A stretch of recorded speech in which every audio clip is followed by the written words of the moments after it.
Hello বন্ধুরা, আজকে বানিয়েছিলাম মিষ্টি দোকানের মতো হিঙের কচুরি।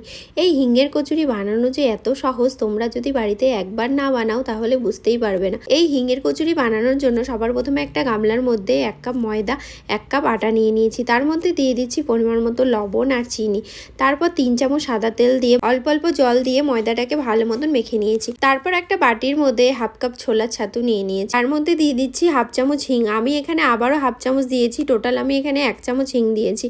তারপর দিয়ে দিচ্ছি 1/2 চামচ ভাজা জিরের গুঁড়ো, অল্প পরিমাণে লঙ্কার গুঁড়ো আর পরিমাণ মতো লবণ আর 1 চামচ তেল দিয়ে একসাথে সবকিছু ভালো মতো মিশিয়ে নিয়ে অল্প অল্প জল দিয়ে ছাতুটাকে মেখে নেব। তারপর যে ময়দাটা মেখে রেখেছিলাম সেখান থেকে লুচির সাইজ করে লেচি কেটে নেব।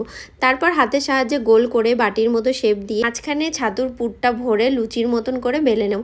তারপর একটা কড়াইতে পরিমাণ মতো সাদা তেল দিয়ে তেলটাকে ভালো মতো গরম করে একে একে কচুরিগুলো সব তেলের মধ্যে দিয়ে উল্টে পাল্টে ভেজে তুলে নিলেই আমাদের হিঙের কচুরি রেসিপি পুরোপুরি তৈরি।